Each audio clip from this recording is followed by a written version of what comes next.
Jerome, welcome on. Thanks for coming along. Thank you for having me. Ready to go. The journey started about 2011, 2012, all the way through to 2021. We opened Madison's and Mincka. £1,000 of my own money that I saved up. My nan kindly donated £500. She wrapped up and blessed her a little envelope with a little note on it. I've actually still got it in my office to this day. So the type of audience we have coming to Madison's and Mincka, they appreciate that sort of detail. I never started thinking, right, I'm going to turn this sports coaching business, I'm going to be a millionaire. I started because I loved coaching. I needed to spend less time delivering the coaching and more time on all the other things, because all the other things allowed me to help my staff improve the product for the members. I think it's the advice, and you touched on it earlier. You were keen from a young age to learn from people who were doing it good. You weren't complacent, you weren't naive, you weren't thinking that you were going to be the best person already at 18, 19. And we want people to come in and make a difference. So every time someone joins, we're looking at how does this person come in and raise the bar? Right, welcome everyone. Episode 6, another cracker for you. Today we've got another local celebrity in Jerome. Jerome, head of Madison's and Mincka. He's come along today and we're going to find out all about the fitness space and the coffee and service shop space. So, Jerome, welcome on. Thanks for coming along. Thank you for having me. Ready to go. No worries at all. Guess we've been chatting for a little while, trying to get you on. Obviously, finally got you on now for episode 6. So, let's find out what Mincka and Madison's have to offer. Let's do it. So, where did it all start, Jerome? Where did you go to school? Did you grow up in the local area? Yeah. Grew up Hayward, originally from South Africa, Durban. Moved to the UK about 10 years old. Went to St Joseph's, St Paul's. So I grew up around here. Yeah. Always stayed in and around Hayward and Brighton. And then even went to Hayward College, sacked off, didn't bother going to uni, didn't see there wasn't a benefit for me. Got straight into coaching, PTing, and then just built up gradually from there. From pretty much self-employed from the beginning. Did a few little casual hours at the Dolphin Leisure Centre. So you knew you were going to be a PT from, like you said, then you sacked off university. So you knew that's what you wanted to do. Coming out of college, get into the PT space and the fitness space. Yeah, I was a little confused. I wasn't dead certain. During college, I was still unsure, but I kind of dabbled with a few things, but they were typically sport or fitness related. It was definitely going to be fitness. Yeah. And then second year of college, as soon as I kind of finished that summer holiday, I went straight to do my PT course, got qualified, and then from there was in the fitness industry. So started with gym. Most people start in a public gym like the Dolphin or a leisure centre, do some gym instructing hours. So I kind of did all that casual stuff, but on the side I was instantly setting up my boot camp and PT business, and then from there progressed, moved over to Switch Gym when they opened. From there started an outdoor boot camp, opened a small studio, opened a bigger gym, and then eventually from the journey started about 2011, 2012 all the way through to 2021 we opened Madison's and Mincka. That's the purpose. So quite a journey then. Did you have that all kind of planned out in your head? Did you have an idea, or did it kind of naturally progress into, like you say, going from just doing a few bits and pieces at your local gym to moving on to a bigger gym? Or did you always have that goal of opening your own space one day? I think as soon as I started coaching, so once I was actually coaching people, that desire, I had a goal. I always wanted to be just the best at what I was doing. So once I started coaching people, the guys in my industry that I was learning from owned their own private facilities. So at the time, it was a kind of private one-to-one studio I was after. And then the goal was just the goalposts constantly change. But initially, college kind of age, I wasn't clear on what I wanted to do. It was just I knew I wanted to do coaching of some form, but I had no idea. Just kind of loved it, loved working with people. And I just kind of feel if I'm going to do anything, I always want to do it to the best of my ability. So kind of just dived head first and just, bit by bit, just kind of snowballed. But I've always been I've always been an avid learner, and I'll always reach out to people to learn from them. So pay for their time. And I'll just go wherever someone's doing something good. If someone's doing something good, I'll just go directly to them or their product or their place. Straight to source and find out what. Yeah. Learn from them, That makes sense. Our journeys were similar in the fitness industry until obviously you carried on. I stopped. I actually, similar to you, did college. I did football at college down in Lewis. Didn't know what I wanted to do. Knew I wanted to be active, similar, be involved in sport. Was coaching at the time. But again, as most coaches know, even the coaches that work for me now, you start off when you're coaching, doing a few hours here and there. It's not very often that you land a full-time coaching job. A, you haven't got the experience. And B, obviously the time and bits and pieces as well. So I actually did a PT qualification on the side. So I was coaching, and then what I didn't do though is I didn't go and work in a gym. I did apply for I had a couple of interviews at the Dolphin. I was going to go and work at the Dolphin, but it didn't work with the current coaching I was doing. And I thought, I don't want to give up the football side of things. So yeah, I did that 106 weeks intensive with Premier Education at the time. That was in K2. It was great. I loved it. So all I did, because I had a good connection with one of the schools that I worked at already through my football coaching, and they basically let me use their facilities of their field essentially for free. And I set up like a mini boot camp with the staff and parents of the school. So again, I was running mini boot camps, so like 5-10 kind of school mums at the end of Tuesday afternoon. So I did my school coaching session for the company that I work for, and then I'd go over to the other field with a load of ladders and med balls and stuff like that. So I kind of started that. Yeah, so I was doing a few different bits of little boot camps, nothing much. But then I also was tying in football with it as well. So I was doing kind of sport-specific drills, SAQ stuff, loads of pre-season stuff, a little bit of boot camps on the side, and a few one-to-ones with a few of the clients and customers that I picked up from coaching. And then obviously doing the football coaching on the side. And then, the coaching kind of took over, and I stopped the PT. So that was here local as well. Where were you doing the boot camps? Yeah. So boot camps was in Crawley or Copthorne. That's one of the schools I'm at now. But I was also running some in Hayward Heath. Yeah, fair enough. And actually, the previous guest, Mark Beard, he ran a boot camp as well, because he was heavily into his boxing and fitness and stuff. So I used to help him run little boot camps in Hayward Heath Football Club car park. Again, minimal equipment, ladders, hurdles, skipping rope, proper old school. Chuck it all out the boot of your car, throw it down the floor, wind, rain, whatever, and get it done. But then I then stopped doing PT. Obviously, I don't do any PT now. Yeah. But I think the knowledge and aspects you get from what I did has helped transition into and obviously football's massively fitness based, and where football's gone these days, it's all heavily strength and conditioning coaches, and it's all about conditioning and fitness. So if you're a fit footballer, you're going to be straight ahead of most of the players. All the rest, yeah. Did you go straight? Was that college, and then you got qualified? So college qualified at kind of 18. So I was doing a bit. Again, I always say this: I've never really had a proper job. So I've always worked for myself, done a bit of PTing, worked for a few other people doing coaching. That's what you kind of had to do back then. Probably similar now. Work for a few different companies to build up your hours and just build up money. Obviously, I was 18, 19 at the time, so it wasn't like I had any financial constraints like mortgages or children or anything like that. So I was able to kind of pick and choose what I wanted to do. I looked at options at potentially going abroad and doing coaching abroad and whatever. And then the conversation happened around, I think it was just one parent at one of the sessions I worked at, and they said, "You're a great coach. We like you. Why don't you go and do football coaching on your own?" And I hadn't really thought about it properly. I just loved sports coaching. I didn't think, I wasn't like, right, I'm going to make a sports coaching business out of this. And then I took the summer, made some notes, literally old school, A3, piece of paper, spider diagram, costs, kit, thinking of names, all sorts. And I was like, do you know what? Go for it. Yeah, let's go for it. So I saved up a bit of money. I think £1,000 of my own money that I saved up. My nan kindly donated £500. She wrapped up and blessed her little envelope with a little note on it. I've actually still got it in my office to this day. And it says, Jordan, some starter money to help you get going. Oh, all the best. Love you lots. Yeah. What I was actually going to ask the name. Do you remember? So when you come up with the name, do you remember any of the others that you had planned? Do you know what? I don't think I do. No, I don't think I do now. It was found because the name, choosing a name. How did you find choosing the name? Like, as in, like the process of it, easy or difficult? Just difficult because again, a lot of people a lot of coaching companies go with like their names. So I could have a Jordan's coaching, or my last name Badgers. I could have tied in Badger to football, or Badger and Balls, or whatever it might have been. Yeah.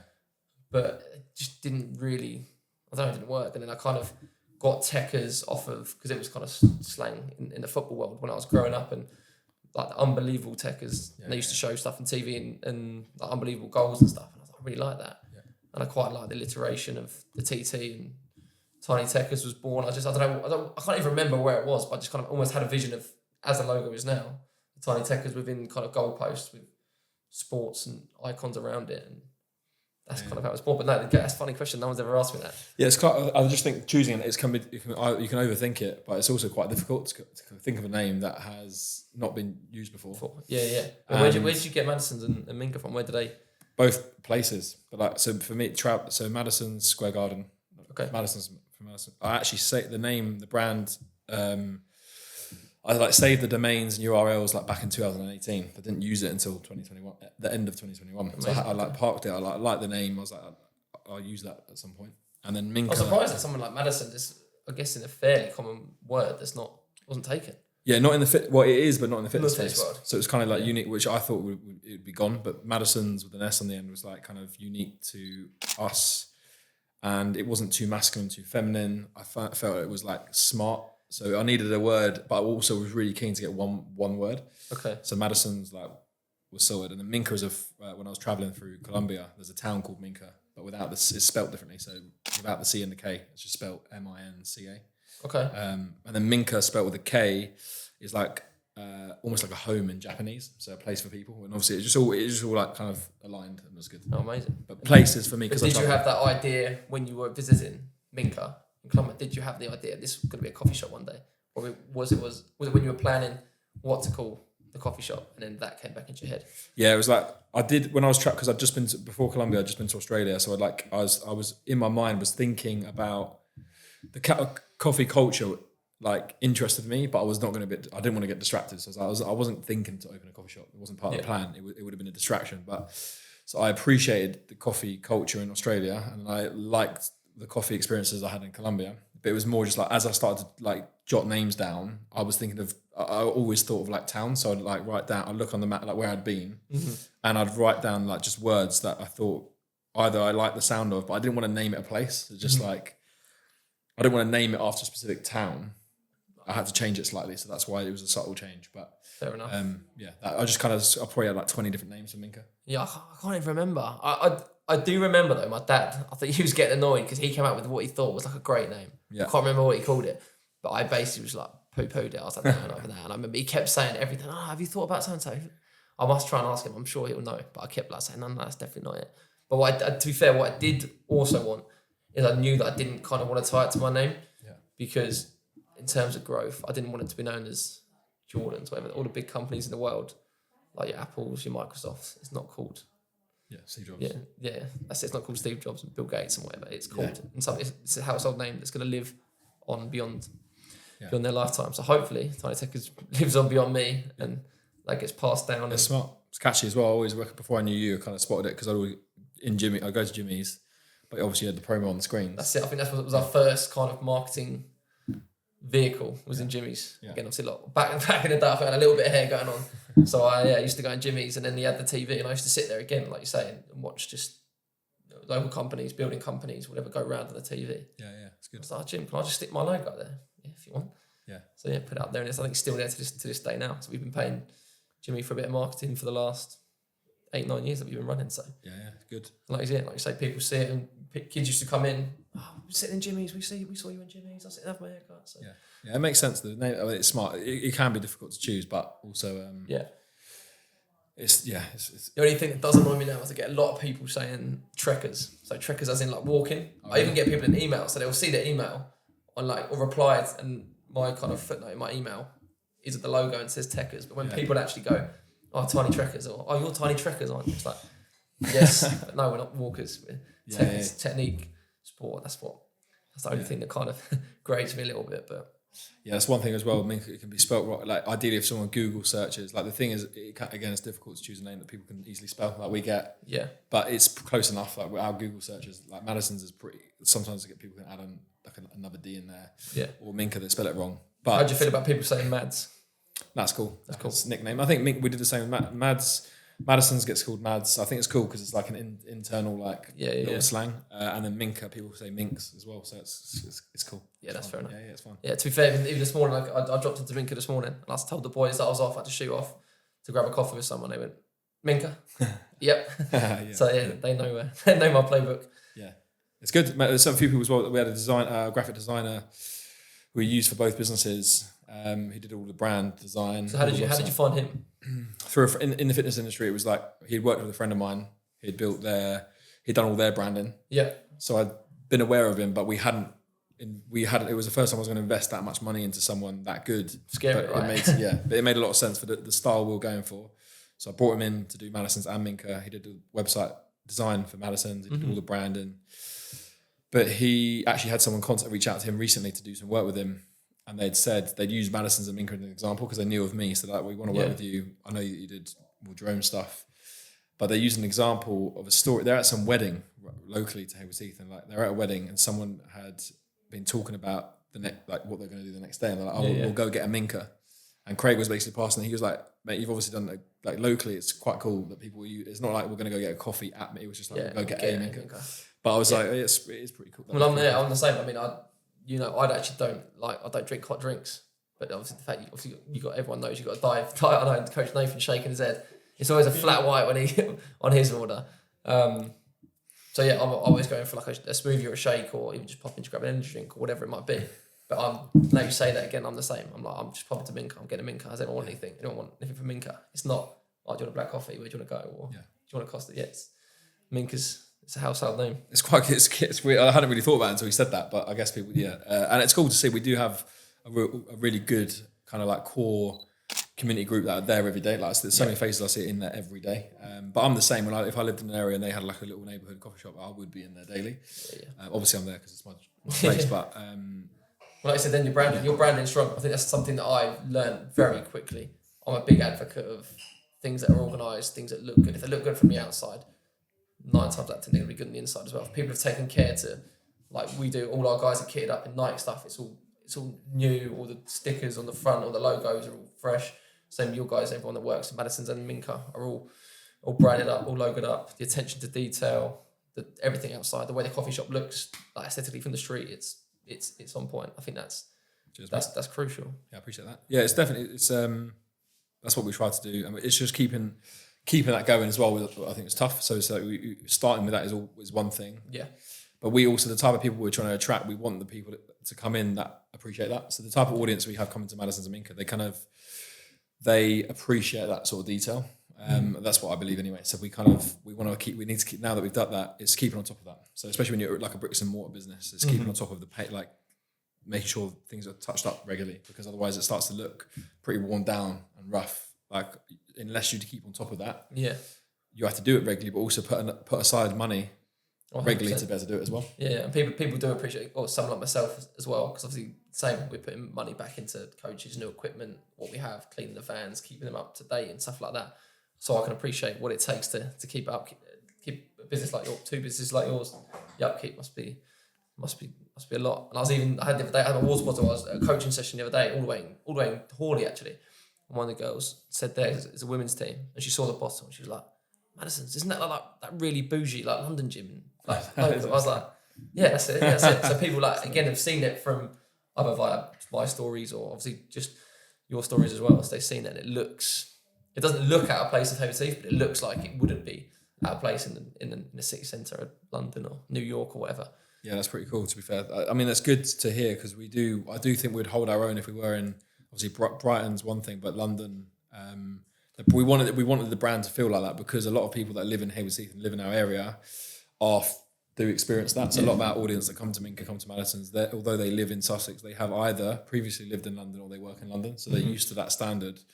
So our audience, a big pool of our like guests and members have had a London experience. So we kind of wanted to put that on the doorstep. And that's it. I mean, I haven't personally, I've used a few hotel gyms and stuff in London like that. I've never gone to big classes and stuff like that. But obviously, that was never on offer until Mads came about. So it's kind of as soon as it did, and I saw what you were doing there, and it looked good and looked unreal. Yeah, just got involved with the large group classes, and yeah, it feels like literally I step out. I've been in middle of London. Yeah, it's good. It's good to see. Yeah, and also our area I feel is dying out for it. There's so much opportunity in Sussex and Hayward Heath and surrounding areas for just good quality stuff, whether it's pub, bar, cocktail bar, restaurant, whatever. Yeah, I mean, we spoke about this the other day in a coffee shop, and you said Hayward Heath is so good, such a great little area, and there is definitely so many small businesses that are great in the area that do provide quality and invest in themselves. Yeah, and it's such a good place. Anyone wanted to start a business, it's a great little catchment area. Obviously, you've done it, I've done it. Yeah. Both young again. Like, what age was it that you started? You say? I started 18. 18, yeah, same. I was 19, cusp of 19, 20. Yeah. So the opportunity's there. Yeah, 100%. which is unreal. And a lot of our customers cross over. Like we have a lot of crossover with customers. So I'll go in the coffee shop and there'll be children with Talking Tekkers stuff on. Yeah. Or their mums and dads are just popping in because they're then heading off to one of our classes. Or similarly, people in your classes, and they've been to such and such holiday camp or a birthday party, and are you Coach John? Yeah. Oh, you train here as well? Yeah. Yeah, for sure. It's good. Oh, do you know Jerome? Yeah, it's great, isn't it? Yeah, I used to go to such and such gym, but no, this is much, much better. Come here, I can have a coffee, I can socialise, or... I need to do it. We should do some promo for any kids that like if they're wearing Tiny Tekkers. We'll do them like some sort of discount. Yeah, that'd be good. Yeah, definitely, 100%. And that's what I think also great about you as well. Like we've spoke often, again meets in Mincka or whatever in transition between a coffee shop and the gym. That you're very supportive of local businesses, as we are. Like all our printing gets done by a local firm in Burgess Hill. Before we've done and used kind of marketed people like producer Nathan that's behind the camera. Again, he's someone that's local that I play football with, so we kind of keep it local as well. We could go to these agencies and these big people and get people to do it, but they don't know the story. Whereas Nathan, he buys into us. Mm-hmm. He'd come alongside not only as a videographer and producer, he helps us, gives us advice. I can text Nathan in the middle of the night and he'll come back. He'll work ungodly hours just to get this podcast kind of edited and produced. So you need people like that. There's like some people like yourself and people like with what we're doing. Yeah. People care about what they're doing, care about the business. It's not just about making money. I mean, I never started thinking, right, I'm going to turn this sports coaching business, I'm going to be a millionaire. I started because I loved coaching. Like you said, I want to be the best coach. I felt that my sessions were better than any other coaches that I was working with the previous company.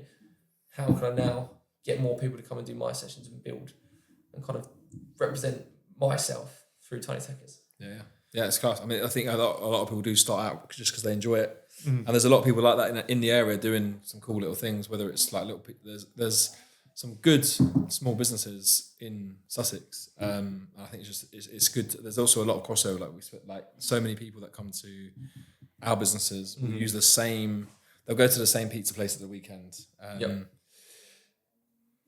I think there's some people that put in a real good, like someone you've obviously had Jimmy on here, and I'm good friends with Jim. Yeah. He's been around. There's a reason he's busy. There's a reason their shops are always busy, and it's he just goes above and I've seen him whilst he's like cutting my hair. The amount of the length he'll go to fit someone in or change something for them. It's unreal. But that's an example of someone they're busy for a reason, and they've done it and not just for the last 2 years, for 10, 12, 15 years. But a bit beside the point. But basically, there's a great opportunity for people in Sussex if they just put some effort in and just do that consistently. I think it's the advice, and you touched on it earlier. You were keen from a young age to learn from people who are doing it good. You weren't complacent, you weren't naive, you weren't thinking that you were going to be the best person already at 18, 19. I think I mentioned I've watched your other podcast with the fitness marketing agency, and you were saying that you used to pay for quite a lot of money for mentors back when you were 18, 19, when people, I think you said up to £100, £150 an hour sometimes for people. And other people think, what, you're spending that on... I mean, they'd happily spend that on a pair of Gucci trainers or a night out at a weekend, but they won't invest it in bettering themselves. So kind of where did that come from an early age, and why did you kind of reinvest in yourself early on? I think it's just a start. I think just keen to... One is I always wanted to get better. But two was that it was almost like the quickest, and it's not through laziness. It kind of is. It's like I want to get there. I want to learn from the source. I want to make this as quick and as straightforward as possible. So not easy, but it's just cut out the crap. So for me, if I can just speak to the person that's done it, then great. But that was as well as reading all the books, listening to the podcasts. I remember listening. Accelerating that learning curve, isn't it? Yeah, it's just a different type of learning. So I'd never read at school. I wasn't into reading when I was younger, but as soon as it started to benefit me, I'd read business books. So I was really fascinated by people's stories. So often I'd read a journey because there's lessons in that, like how that person got from A to B, but also some tactical books as well. I'd read a lot of business books. And then podcasts. I was listening to podcasts before. They weren't that popular at the time. This is how long. But I was listening on SoundCloud. So it must have been some of the first ones. There was probably obviously something before that SoundCloud, but I was listening on SoundCloud before it was Apple Podcasts and Spotify. But just to learn as much as possible if I was out for a walk, and then investing in people was just an easier option because I found I learned well from just speaking to someone, and also because I was in the gym industry, I could go to their facility. And because I'd pay them for that consultation for that hour, I'd actually be able to see the place as well. So to show me around, show me the gym, whatever. It was just a good way to learn. But I'd still do that. I still do that. I've always done that. It's just in different ways. So whether it's paying for someone a consultation hour, or I might just on a lower level go to I'm always paying attention. So if I go to a restaurant or go to a coffee shop, I'm kind of always observing. It's just natural. What other people are doing. Yeah. Yeah. Just while I'm in there, I'll pick something up. I'm the same. Like when we got our vans branded up initially, obviously I had no idea. Like, I'm not a graphic designer. Again, through friends of friends, I got people to make designs up for me, make our logo, and make our mascot. Then when it came to designing the van, what do I put? Do I just fully wrap it? Do I try and get as much information on it as I can? Then kind of I was getting pointed in the right direction by people. You should do this, should do that. Then what I started noticing before we actually got it done, I'd be driving around. I'd be like, oh, that van sign writing sick. But why is it sick? It's clear. Like you're behind the car, it flashes past. You see the logo, you see a number. You don't want a list of 1,001 things they can do because you're never going to be able to read it. Yeah. And it's clear and it looks clean. So then you start to kind of build a picture of, okay, this is how I want my van to look. And then, it just built from that. So like you say, the attention to detail in other areas of life and other businesses, whatever you can take from them to make your business better, then I think that's such a good thing. 100%. And also people, if they've put the time in, you could just, again, it's just quick. You learn from other people's mistakes. If someone else might have put 10 years into an idea, they've iterated. Like it's like now if I have a conversation with someone, if they just stopped and asked me questions for 5 minutes, I'm potentially speeding. I'm helping them avoid making years worth of mistakes just with a few bits of advice. So it's an absolute no-brainer. Go somewhere. It's the same with marketing. You can see great marketing from firms that are paying thousands of pounds for agencies, and you can just watch what they've done, and then ultimately use some of those ideas in your own way, but for free. So, but I think you've got to be willing as well. There's lots of free ways to learn out there, but I do think if you're going to use someone's time, people have got to be willing to pay. And that's why when I was younger, I was willing to reach out. I worked with people in the UK. I worked with trainers from abroad, and it was sometimes 100 all the way through to £250 an hour, which seemed mad to make someone. But it was that information was ultimately allowing me to make my business better. So the return, it was just a return on investment was massive. So although I was spending 150, I was getting £1,000 worth of value off the back of it. So is there anyone that sticks out for you? Anyone that you really kind of thought that's the changing point in my career or the changing point of the business? Like there was almost a piece of advice or a piece of evidence that you thought, okay, I definitely need to be doing this. And as soon as you started implementing those strategies or that advice, business just went from level to level. Yeah, I think there was different. There was my trainer self. So because I was a trainer at the time. So there's things I was still learning my craft. So it was around training, nutrition. There was certain individual that comes to mind where I was like learning the skill of my craft. But then for the business side, I think the one lesson that was kind of consistent across all of them was ultimately spending more time on the business rather than in it. So at that point, it was kind of the general advice, because there's such a long list, but it's basically I needed to spend less time delivering the coaching and more time on all the other things, because all the other things allowed me to like help my staff improve the product for the members. So the main message was basically stop working in it and coaching and remove yourself. Get off the gym floor. But for the greater good of everyone involved, because obviously at this point I've got team members and coaches. And that's what I think we've been at myself the last kind of year. I think it's difficult, right? Because like your baby, you're almost like trusting other people with your product. And that's kind of where I'm finding now the more time I'm, like you say, taking off the coaching, off the grass, I call it, and working on equipment and working on the business side of things, working on marketing, speaking to other people, taking time to actually research other businesses and what's going on in the local area or whatever, how we can kind of get ahead, then we've made kind of leaps and bounds. 100%. It's definitely the best way. You can't be... It's tricky because some people would start something because they love doing the thing, and that's fine. That's okay. Not everyone... That doesn't mean everyone in business should stop doing the thing they started for. However, it's like if you truly want to build a business, it is necessary unless you've got someone else doing that bit. Yeah. Unless you're you might have two business partners. One is the kind of like on the tools and on the grass, and the other is the business person. Then that's a good dynamic. Yeah. But if you are the sole founder, visionary kind of person pushing the vision, for it to be a proper business, and that means a proper business has all the components. Like they do marketing, they build teams, they have a good product, they have good retention of customers. Yeah. You're going to need to remove yourself. Otherwise, it's not going to happen. But if you're happy to like do the thing and keep it quite small, then do that. But I think to grow, like you're going to have to come off the top. I think that's where I'm kind of lucky as well. I've got Ben, who's obviously in the business with me, and we kind of balance off each other when we're the same but different. I mean, I'm a lot louder, the one that's probably more a little bit out there in front of the camera if you want for the business, whereas Ben is more tactile behind the scenes, looks after a lot of the kind of management side of things, looks after the office more than what I do. And I think that balance and bouncing ideas off each other, and I might come up with a brilliant idea and want to go full steam ahead, and he might rein me in and go, actually, do you know what, we haven't looked at it this way, or hold on, we can't do that, you just get ahead of yourself. So I think it's quite nice also to balance and bounce ideas off each other, which is good. I think some partnerships can go one way. Yeah, I think if it's clear roles, and like I think they're great. Like most partners you see, but on a bigger scale, I know it's not the same. Like, but if you look at like bigger businesses, they often are great partnerships, whether it's two or three people, and they just have clear roles. And as long as it's clear, like that can be magic, because like you said, you have different strengths, different weaknesses, different types of people as well. Obviously, ultimately to grow a business, there's so many different facets. Some people like the vision, like kind of behind the brand. Someone else might be a bit more of an operator, so like really good with the systems and the processes, and you might enjoy different things. Ultimately, you're going to do it. So partnerships, like huge, like really successful brands are often like partnerships. Yeah, and external partnerships as well. I mean, for me, wouldn't call myself a businessman. I call myself a football coach that's got a football coaching business that I'm now enjoying that side of the business, and then trying to make it grow and deliver my product to the world, which I think is head and shoulders above lots of other companies out there. And I've definitely as well, we've grown more, as I mentioned before, bringing someone like Nathan in, and on social media and marketing, Ian, who works a lot of social media marketing as well. We've brought obviously a bookkeeper, because I used to do all the books myself. That took a lot of time out, near enough a day a week or whatever. So now someone in that comes and looks after that for me.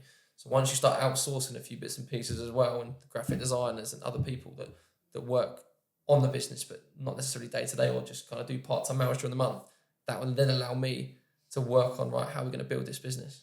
As soon as I started doing that, again, obviously you can't do that from day one. It's not like we never had a social media guy from day one, and then obviously we had an accountant, we didn't have a bookkeeper, we didn't have anyone else that helped us out with marketing, loads of the coaches. So you do have to start small, and a lot of the initial ideas come from me. But if you look back at our website and our social media from 4 or 5 years ago, and you look at that now, it's streets above. But you're reinvesting that money that you've made. Again, I could have pulled out and bought a nice new fancy car, which a lot of people do, and I think a lot of people struggle when they see the bit of money come into the bank account and pull it out. Like, oh, what have you got to show for it? But then the business starts to fail because you're not reinvesting it, you're not staying ahead of the market, and I think that's a big problem as well. Yeah, I think if we improve, how I've always found when we're really growing, and I feel like we're getting better, I'm always looking back, and pretty much how I've always felt. I look back, I'm thinking if I look back at 6 months ago, I'm always almost embarrassed at what we were doing 6 months ago, because we've come that far. And if I don't think that, I feel like we're not progressing quick enough. And that's improving what we're delivering, the way that we're looking after the team. Like there's so many things, but ultimately we're improving all things. But I always look back and think, fuck, I wish I did that sooner. And I think that's a good thing, because obviously we're always like trying to improve. And also when we bring people into the team, like if we use Madison as an example, we are super strict with like who joins the team, and that's been progressive. We've got stricter and stricter as we've grown, and it's about the person, like the human being, because they are a huge part. They're everything. Like they are literally delivering the product. I'm the furthest away from like the delivery I've ever been. So like they are literally the product. The whole thing. So it's actually you're a service-based industry, that it's not someone buying a t-shirt that you don't see who's actually making it or who's packaging it or the designer that's actually writing it. Yeah. They got your product in it. Exactly, yeah. They're so important. And we want people to come in and make a difference. So every time someone joins, we're looking at about how does this person come in and raise the bar? Yeah. We can't, even if they're junior, we have junior coaches joining us, and they're all great people. And but the last 3 or 4 juniors we've brought through, we know they're coming at a junior like technical level, but we have chosen them because we feel their personality brings the level up. So they've come in and like raised the standard in some way, and that could be whatever their unique like way is, but they've come in and raised the bar, and that's what we try and do now. Because we don't want to bring someone in and carry them. Like I said, they can come in as a junior, but they come in and they elevate the rest of the guys. Yeah, that's amazing. That's what we've said. I mean, my partner Alicia, we've obviously both been to a lot of classes now, and no matter what coach it is, obviously each coach is different. They have the individual personalities and the way they do things and music choice and stuff, but they all, like you say, the level is high. What they're delivering and how they're delivering it is the same. I wouldn't walk into one class and be like, oh, so-and-so's here today. Like that's gonna be, the energy level's gonna be low. Like there's not many people here. Whatever class you go to, I've been to personally, I'm guessing it's the same for everyone else. Whatever the coach is, the level's high. You know the structure, the system's there, and everyone's motivating you, and everyone's like you see that friendly face when you walk through the door, they know your name. It's brilliant. Same as what we try and do. Like when the kids come through the door, I mean, I'm terrible with names. We see quite a few hundred kids a week now. You try and remember their names, you say hello, you engage with a parent. You're not trying to hide in the corner or stand there on your phone. Yeah. As soon as they walk through the door, the experience has already started. Yeah, that's it's spot on. Like you're in the people. That'll make a huge difference. Also, the kid, like things like names are massive. You remember the kids' names, you remember the parents' names. Like that goes a long way. Yeah. And they always say like, even when I see parents like in Sainsbury's or whatever, they always refer to me as Coach Jordan. Yeah, it's not Jordan, it's Coach or Coach Jordan. Yeah. And I'm sorry, Coach. It doesn't matter. Yeah. I'll take Coach. Good start. Yeah, that's spot on. It's a big part of someone's whether they're sending the kid to a summer camp or an after school, wherever it might be, that can make a big difference to that kid's day. Mm-hmm. But also, I'm assuming the parents, like if they've peace of mind, they know they can send the child to you guys, and they know that kid's gonna have a great time. It's about trust, isn't it? Yeah. Like they're spending their money, and also they're sending their children to be looked after by us for a day. So obviously, a lot of responsibility. Yeah. So if they have a bad experience or they don't trust for whatever reason, we look like a shoddy outfit. They can see that we don't invest in anything. Everyone turns up in mixed match clothes. There's not much equipment. Then we're not going to last 5 seconds. Yeah. So when you walk into a gym and you've got all broken equipment, the space is small, it smells, like you're not going to come back. You walk in yours. Everything's all branded up. Colours all work together. The music system's good. It's all clean, and you're like, yeah, I'm here, I'm ready to work out. That's good. Yeah, I appreciate that. That's good. So what made you? Why group classes? Why the model that you've got with the group classes and the small PT? Why not just open up a gym where people come in? So I think first of all, like enjoy. For me, I came results. It started back in doing like one-to-one training was all about results. And we want people to pay us. I was there as an advisor and consultant rather than I'm delivering training, but we're advising and consulting how they can get the best possible result. And I was doing at the time one-to-one, so very particular, specific, like detailed coaching. What I mean by that is like obviously when you're one-to-one, you can get very detailed with technique. Mm-hmm. I can work around like injuries, rehab, whatever. But obviously, if someone wants to get a result, I'm also there as an advisor outside of the gym, so diet, nutrition, etc. But growing that as a business, is you come into something trying to scale anything that's one-to-one is difficult because all the relationship is with those people. And everyone's going online now, right? Yes, a lot of people going online. A lot of people go online, but it was like something that I want something to be also for the members' experience. One-to-one is great when you might have a regular spot with a trainer, right? But if that trainer is fully booked or busy and you change your slot, it's very difficult to rebook with them. Yeah. So we went for the small group model because we basically, as a user, you have a full schedule to choose from. Okay. It doesn't matter if the trainer's off that day or they're on holiday, like you just book your session and we want to be able to deliver that training session. So, but the reason for not going for like open gym model is purely one for enjoyment. I didn't want to open a public gym because I feel like that you're competing with the likes of Pure Gym Group, right? And it's a race to the bottom with pricing. So you have to be heavily capitalized unless you're like literally Gym Group or Pure Gym and you're planning on national scale or I know a lot of members have gone over. Yeah. But but they're like pure. They serve a purpose, right? So a lot of our members, some of our class members might also utilize Pure Gym, or a lot of people start their fitness journey by going to something like a Pure Gym because they're like, right, I need to do something for my fitness. So they'll start there, and eventually end up with us, right? They're different models serving different people, but the reason we didn't go down that route is because you have to do that properly, and for it to be profitable and for it to make sense as a business. You have to do that properly, and it's a big investment. And you'll see the next few years, like people have either gone so gyms like David Lloyd have gone for the upper market, so they've gone like more like health clubby, sparring. Exactly, and then the people, if you stay in the middle, you're kind of dying out. So you're either gone budget Pure Gym or gone fancy higher end. Otherwise, people in the middle, unless they have a very like unique kind of like something unique about them, maybe they target only over 60s or something like that, they might be all right. But otherwise, unless you do something, you're kind of get like you're going to die out because you're kind of trying to compete with a gym like Pure Gym. Is a race to the bottom. They're currently like just say £20 a month. Eventually, that'll be in the US. I think some gyms are £5 a month, $5 a month. And I guess they rely on a lot of ghost members as well, right? So people just forget about it. It's £15. I'll leave it because I might go. It's the price of a couple of pints. I'm not really worried about it. I'm not going to save much money by cancelling the membership. And I do go on the odd occasion when my friends are over or whatever. So 100%. Yeah. But like with yours, I think the price point is good because if they're going to pay the price for your memberships, your PT, they're going to stick to it as well. It's not something they're just going to pay and leave behind and not use. With you, it's planned. They're going to buy into it. They buy into Madison's. They buy into the social element of what you do and the community you make. And then obviously Mincka as well. They finish off their session. They all finish Madison and use Mincka next door. So you've created that kind of community which is amazing. And people will always go and get coffee from Costa, wherever it might be, go to their gym, but you've got that sense of community all in one there. Yeah. So it's a one-stop shop for all their needs, which is something that Hayward Heath and a lot of other areas don't have. So you can replicate that in another area as well. I definitely think it will do well wherever it goes. Yeah, I appreciate that. I mean, well, it is. It's all about. It's about community. The gym serves a purpose. We're there to get people join with a goal in mind. It's about getting results, but ultimately, also we've always focused on community, which is why we do social events, get members together outside of the gym. But because the whole point is consistency. Like a lot of people with their health and fitness, they don't stick to it. It's one of the biggest reasons people don't see change. And there's so much benefit to strength training, but also just like exercise, right? As we age, a lot of us health markers are declining. So most people, it sounds a bit grim, but like you're losing muscle mass as you age. Typically, all the health markers are reducing. So it makes sense. Like people need to be in the gym, and they need to be strength training. Yeah. But the problem is, people normally go places they don't feel comfortable or they feel intimidating. Therefore, they're all reasons for them not to go. So we've created an environment where we want people to turn up. We want them to turn up multiple times a week, and we want them to keep turning up and keep training for the next 20, 30, 40 years, because that's what they need.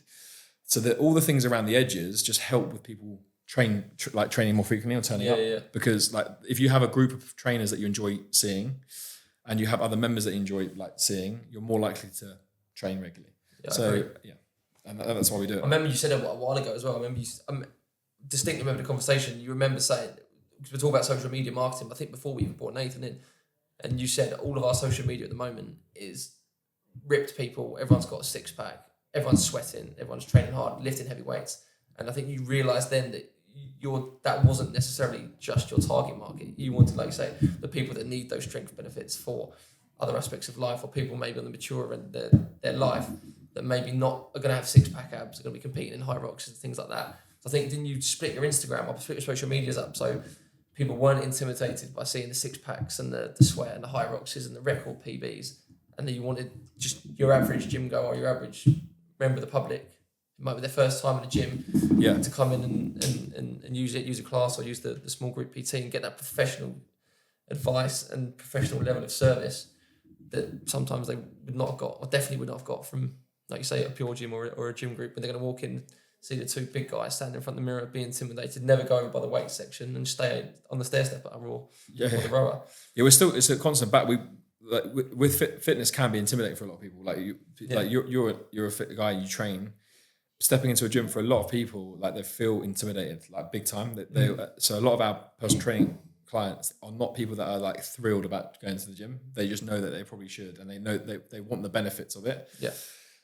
But for a while, the content was basically, we were showing a lot of the coaches like training. So we almost went too far that way. We were kind of showing coaches training together and members like finishing a high rocks. Yeah, ultra hyper fit people. Yeah, super fit. So it was like, right, we need to actually just stop putting that on that gym page. We have a run club page instead. But initially the run club page was kind of for anything more advanced. So run clubs, high roxes, trainers training, like put it over there for those people. But the actual gym page, we're like, this is not representing our actual membership base. Because when you come to Madison's, whether it's the PT side or the class side, it's very welcoming and friendly. Yeah. But a lot of people are like, they just won't contact us or come in because they feel like everyone's actually fit, super fit. Yeah. We have got those members, but obviously the large majority are just starting their journey out, and they're not like fitness fanatics. They're just... And that's good. You can service both. I think it's similar, same aspects in our business is you have a lot of people, a lot of companies these days that are these football academies that are inviting kids in, telling them they're going to make them this and that, play in other academies, and they're kind of going through that ultra elite, and you have to be picked and you're selected and you're now part of our advanced group. Whereas with us, we also attract those players, but more in a fun element, and we also look after the kids that are kind of at a grassroots level that aren't at that elite stage. But the kids that are at the elite stage also still come to us because it's a non-pressurized environment. They enjoy the coaches, they enjoy the environment. They've known us since they were smaller, 2, 3 years old. They're now 8, 9, 10. Yes, they're really good at what they do, but sometimes they want to get away from that kind of pressure and that elitist environment that they're in all the time, and just want to come and have a little bit of fun with us. You know, the sport's going to be fun, going to be safe, and that kind of take that pressure off. So similar like to what we were just saying then with yourself, we've kind of got a little bit of that going on in our business as well. So it's transitional with across the two businesses, which is I think just that's a market that most like marketing is a bit to get we found how we look at it with Madison's is like there's certain objections people will have for the reasons they don't want to join the gym. So it's our duty to basically create marketing and content around the reasons that those things aren't true. So just say people think I'm not fit enough to start, or everyone's fit. Like what we need to do if we're doing our job properly would be we are putting out content that basically fights against those things. And that's what we're doing. It's a constant battle. Yeah, that's good. It's amazing. I like it. So yeah, we've talked enough about Jim and Madison's and Mincka, but what about Jerome? What does Jerome do when he's not hard at work, constant in business, in between Mincka and Madison's? I know you've got George, our associate. Yeah, he's with me a lot. To be fair, he comes to work. So most of the time, working most of the time, to be fair. But no, the good when you enjoy it, it's like because you've got the mobile, like you're always on. But it's enjoyable. It's challenging. Eating out, I love going to night. So eating out, it can be smart. It can be a burger, whatever, casual food, smart food, whatever. But I love social. Yeah, exactly. Because also it's the experience you get if you go to those places, whether whether it's casual or smart. So social stuff is usually involving around like going for a wine or having some food. And then traveling as well. I've always been big, even though I've worked a lot, I've always made time to like try and travel. You seem to be on a different stag do every other weekend. Every time I speak to you, jetting off for a stag do. Yeah, a lot of stags this year. Five stags, 5 weddings. But they're good fun, yeah. A few weddings abroad as well. And where would be your favourite place you've been to? Or like, is there somewhere you go to every year you travel to, or do you like new places? Certain areas of the world? Are you an Asia person? Are you kind of South America? Where you tend to go? Mixture. Typically I have things that I have like staples I've been to every year. Pretty much like Ibiza will be like a staple annual trip. Yeah. Just because I can keep like you just evolves. You can keep doing different things. But then around that I've been to. I always love if I'm in Europe. Spain's great. Like typically like my go-to. Easy to get to as well, isn't it? Yeah, but then the further afield, like love obviously Australia, Thailand. Yeah, South America. Like I was in Mexico last year at Christmas. Christmas is a time I like to get away for some reason. So the last few years I've been away, spent 1 year in Australia, another Christmas in skiing in France, and then last Christmas with Amy we were in Mexico. So that kind of week I found I just enjoy getting away. That's probably the next thing for me. My kind of goal was almost do the travelling situation in reverse. A lot of people I know, a lot of my friends left college or went to uni and then did the whole gap year travelling situation. Whereas in my head, be it right or wrong, I don't know, we'll find out in the next few years. I wanted to kind of set the business up, start this, and then as I started it, I was like, I enjoy this. Maybe I'll get to a point where the business can run itself. I've not necessarily got to be there for the day-to-day runnings of it, and then I can go and travel. And generally, if we could take tech as well, why would I take it across to Spain? I've done a bit of coaching in Spain before. It'd be amazing if we could take it across the sea and see where it goes. I think you can. It depends. I mean, anything. If you truly want to do it right, you weigh it up and you kind of look into it. Mm-hmm. I think traveling for me, So I think it was always ticking the box. It started small. So initially, when I was setting the business up, because I was there a lot, it was just weekends. So it was like Europe, like long weekend. It was 3 days. Then I kept doing that. And then it was like 4 days, then 5 days. I remember my first time, like years and years into it. Then I eventually took like a week holiday, a 2-week holiday. It was a big thing. How was that? Yeah, how was that at the start? Because I found it difficult going away for a week or 2 weeks and then coming back. Again, it was a flooded email box, but obviously no progress had been done, no sessions had been run. The time that I was away, because it was initially myself, and then coming back to almost like you feel like you're starting again. How did you find that? Looking back, it's different. It's got easier, but now I've been away this year. I've been out of the country for like 5 weeks of the year, 4 weeks of the year, but everything ticks. It's like it's just been a gradual process. Initially found it hard, but also I take a lot of responsibility. So it's like it's ultimately on me to make it. If I couldn't go away now for a holiday and things run fine, that's my fault. Like I've not built a business then, because like I can't. I personally don't feel like it's a business. If I can't go on holiday, I'm doing it wrong. I'm doing something wrong. So if I couldn't take a holiday and things run smoothly, I haven't built the business that I personally want. And then it's just that goal was just like got bigger. It was like I want to spend a week out of the business, then 2 weeks, then 3 weeks. And I now got to the stage where I could be out the country for 4 weeks. I wouldn't not work for 4 weeks, but I could not be in the country for 4 weeks, and things would progress and grow. But I would want to be working. But I should probably challenge myself and maybe have like, what I haven't done is said, right, I'll go away for 2 weeks without any contact. That would be like difficult, right? Because I kind of always want to know that like the team can just grab me, but I do have the team in place that I could do that, and I probably should. I think that's a nice place to be. Again, I'm similar. Like, I'll go on holiday. I went 2 weeks back in March, and my phone was with me. I responded to a couple of texts and a couple of emails that were kind of for me.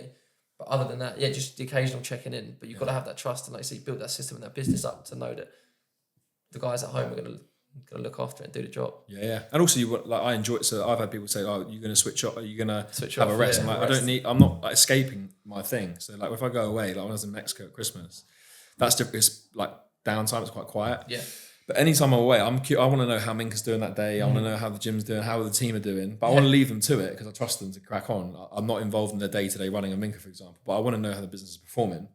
And I want the guys to know, look, if it's like, if the place is burning, like, call me. But like, I know they're fine.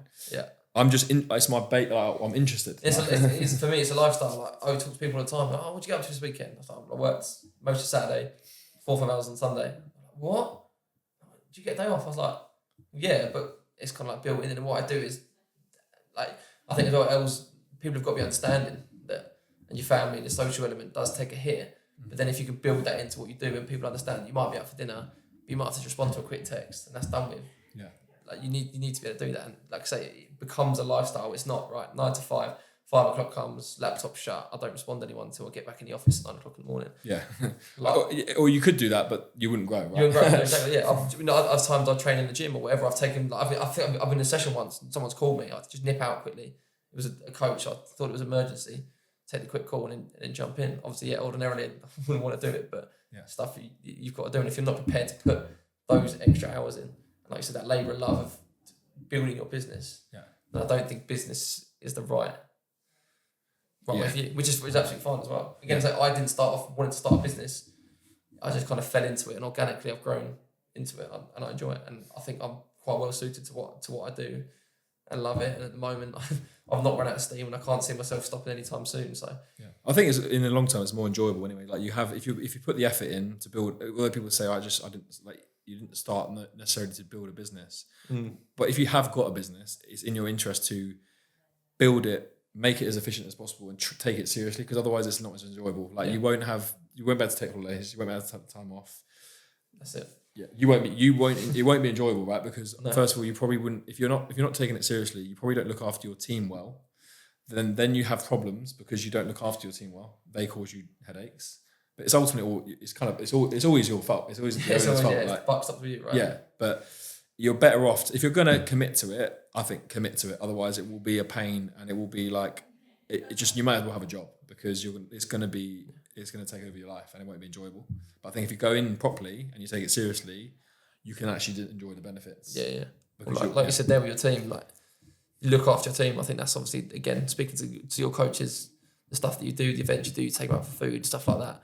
We're similar. We try and put social events on for our team. Get them coffees here and there and take them out for dinner and stuff like that. And like I say, create that community, sense of community with everyone. I think that's crucial. If the staff buy into what you're doing and buy into you and really respect you as a manager, as a boss, then they'll run through brick walls for you. 100%. Yeah, exactly. And it's just the reality is it's not easy. Like if you're whether you're on your own or in a partnership, it is hard to run a business. But you just take full ownership of everything. Yeah, and crack on. Well, it's like didn't Jake move here from like quite a way away to come just for the job, right? Is that right? Yeah, we've had a couple of coaches move for the job. Yeah, and that's amazing to be able to pull people in, up sticks and moves. Just obviously it's more than the job. People know now it's more than the job, but for a job, it's good. It's good to see. Yeah, and we've got great people like Jake as an example. Like they are then now setting the tone. And now they're obviously, because we have those great characters and they are such good people. They put the effort in. It now becomes easier to attract other good people because they kind of see them I want to be part of that team. And the community, going back to community programs and community stuff that you do, like the social events for members and coaches. Like I didn't, obviously you speak to your coaches at the session, but obviously it's only a finite amount of time you can have a chat with them until you got to get on the class and do the job. But then speaking to Jake at the social we had at Bowley Stage in the summer, I didn't realise his background comes from schools and teaching and doing strength and conditioning. So I was talking to him about that side of things, obviously what I used to do, and tying into the kids stuff that I do.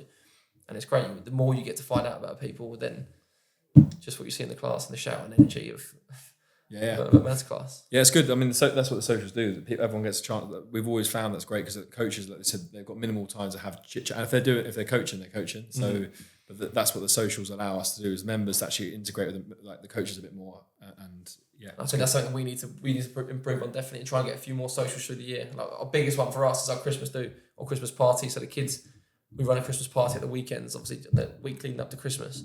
And that's a chance where the coaches aren't coaching. We put out activities and games and bouncy castles and food and stuff for the parents. But then we can actually go around and spend the time to talk to the parents. And, we know you from this. We go to Mads. We've been coming, our friend from such and such, and we've moved here and we spoke to them and we're part of this group and they recommended you to us. Okay, amazing. Didn't know that. Because most of the conversations are the quick 10, 15, although they're good conversations, they're hello, you smiley face, ask them how they're doing and stuff. Yeah. But you can't go into too much detail when you've got 15, 20 people in the class and you've got only an hour to run a class because I've been forever talking. Most of your so what would you just say like today? Mm-hmm. Where have your Tiny Tekkers been today? So again, for me personally, this is probably my best day for not being on the grass. I've only actually worked at one school this afternoon. Yeah. Obviously, we've filmed 2 podcasts today, which is brilliant. Tiny Tekkers has been in 6 after-school clubs this afternoon, varying from Crawley, Cookfield, Withersfield, where have we been? Forest Row, Hayward Heath. And then again this morning, we've been in a couple of nurseries and commercial sessions across Burgess Hill, Hayward Heath. So we reach. And parents are picking up. So like in those places, pretty much the parent interaction, they will collect the child. Yeah. Most likely, because if they've gone straight from school. So a lot of the after school stuff's all straight from school. So they'll go straight. We'll pick them up from the classes, deliver the session. They'll pick them up at the end. So the conversation's minimal. Whereas some of the sessions we have with what we call our commercial sessions, where our parents will bring their children who are of a younger age group between kind of 2 and 4 before they get to school. Yeah. And obviously they don't have preschool on these days. They'll come to us. And that's when we have a chance to have a bigger conversation because their parents are there whilst we deliver the session with their kids. So those sessions, basically, I'm thinking like that's the time the parents will remain there for the entire session. Yeah. Whereas a lot of the other ones, they're like drop off, pick up, fine. So like less interaction between parents. Yeah. And so we're quite varied, and some it's parent participation with the younger ones. Obviously, with the older ones, it's less. So it's sometimes the best ones for us as well. So I've just done 2 parties this weekend, 2 kids' birthday parties. And obviously, a lot of the parents stay, and they'll stay and socialise and whatever, have a tea and coffee, whilst we do the crazy stuff in the middle.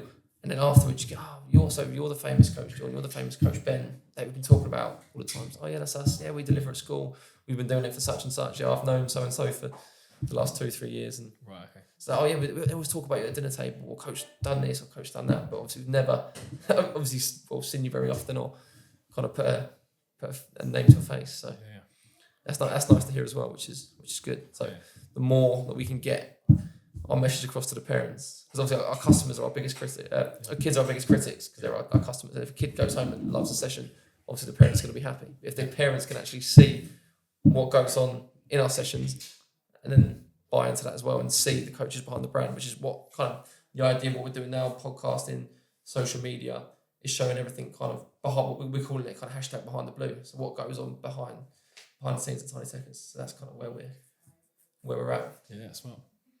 But I think we've pretty much covered everything we need to cover. So I appreciate you coming on, Jerome.